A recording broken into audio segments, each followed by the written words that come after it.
friends, if you garden and you have cats, you know the problems that we face. I have been so tired of coming out to my neatly groomed raised beds only to find that they have been turned into litter boxes time and time again, especially when it comes to my salad greens.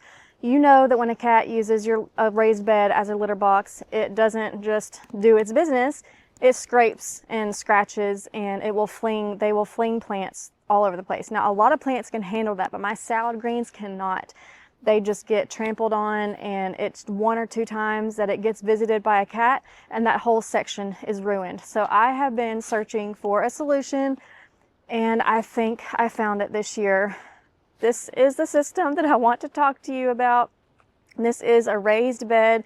It's not filled with soil yet. We are 6 weeks away from planting, so it's just not quite that time yet. And I haven't prepared the ground for where I need this to go yet. But what I really want to talk to you about is the combination of a raised bed with this framework. Let me tell you about it. If you would like help planning a productive garden, scroll down to the description box of this video and click this link for a free garden printable. We calculated quantities for a year's supply of the most common garden vegetables and organized them into a neat chart to help you plan. We'll send it straight to your inbox. If you're new here, we invite you to subscribe and hit that notification bell so you don't miss any of our upcoming tutorials on gardening and food preservation, food storage, and more. This is the Vago 11-inch tall jumbo modular raised bed garden with their cover system. What I really like about this system is how adaptable it is. It comes with a high quality mesh cover that keeps out pests, but the frame is designed to where you can really swap that out for anything that you need to extend your growing season. I use shade cloth in the heat of summer, and I use frost cloth in the heart of winter to keep things still growing and protected from the elements. And I can throw a shade cloth over this frame, and then I can throw my frost cloth over this frame. So that's what really excites me about it. As far as the raised bed, it was so easy and straightforward to set up. As you can see, I had some helpers, and it took us about 35 minutes from start to finish. The instructions were clear, and you don't need any special tools. It comes with everything that you need.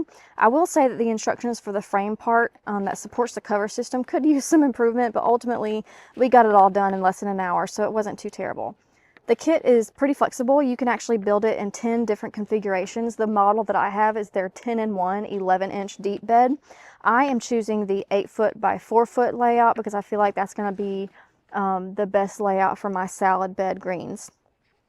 The metal is coated with zinc, aluminum, and magnesium, and then it's painted with a USDA certified food safe paint to keep everything nice and non-toxic. The company claims to have a 20+ year shelf life. Listen to me. I'm so used to talking about the pantry. But, you know, years of life in it, 20+ years. It seems about right based on the quality that I'm seeing, but we shall see if it actually lasts 20 years or so. I went with the 11-inch height because that's pretty much deep enough for most root plants. Not all of them, but especially for salad greens, and it's not going to cost me an arm and a leg to fill it with soil like some of those deeper beds. They do offer taller options for those whose primary concern is reducing things like back and knee strain.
here's that cover that I was telling you about. I'm gonna work over here because I've got onions planted right over there and I've already stepped on them twice. I keep forgetting they're there. They're brand new. They just got in the ground a few days ago. But anyway, this is the mesh cover. It's rectangular, so I need to match it with the shape of this, which looks like it's gonna go this way. Let me try to get this laid out real quick. It has a zipper, so once it's on. You don't have to keep removing it and taking it off every time that you want to access the bed. And I still don't know if this is going to be the right, but it looks like it. But anyway, it has a zipper, which I will show you once this is all said and done. I really need 2 people to get this out here, but we'll see if I can make do with just me. I'll have to call one of my kiddos out here for a minute.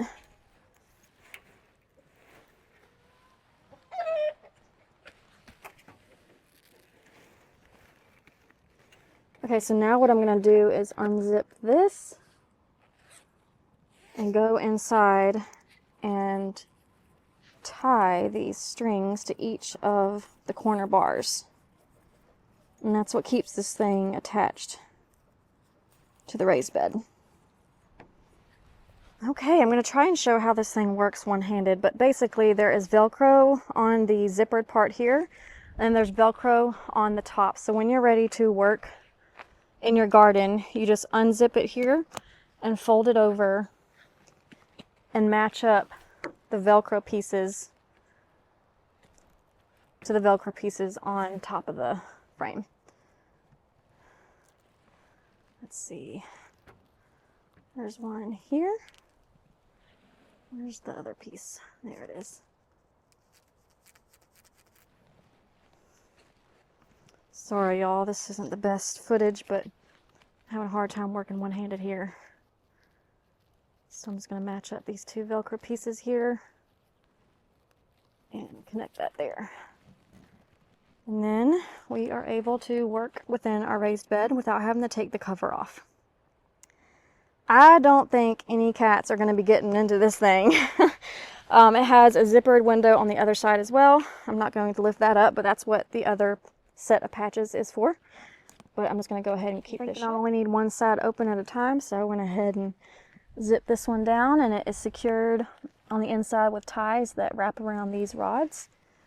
Let me take a step back without stepping on my onions and give you a look. This is the 8-foot by 4-foot configuration, and I think my salad greens are finally going to be protected from my adorable but kind of annoying kitty cats. Okay, y'all, I hope that was helpful. I'll have things linked down in the description box below if you want to check them out. See y'all next time. Bye. Bonus footage for anyone who chose to stick around. In case you haven't seen our videos on winter sowing, this is how I start my seeds. In case you're wondering why I have milk jugs inside of here. I actually put them inside the raised bed because we had an outbreak of tornadoes recently, and I needed some way to secure my milk jugs. So I secured the bed with the string, and then I secured all the milk jugs with these sticks and put them inside of the raised bed to hopefully provide a windbreak, and they did fine. Most things have not sprouted, but here is the sweet alyssum has sprouted. Look at all those little pretty sprouts. And then I think I saw a tomato in our brandy boy jug sprouted. Yep. Oh, more than one. Looks like 1, 2, 3.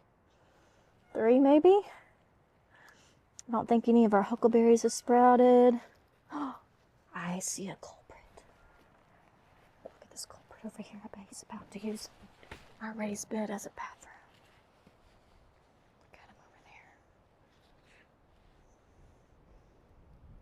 over there. Subject number 1. About to go tear up my raised bed. What you doing? Mittens.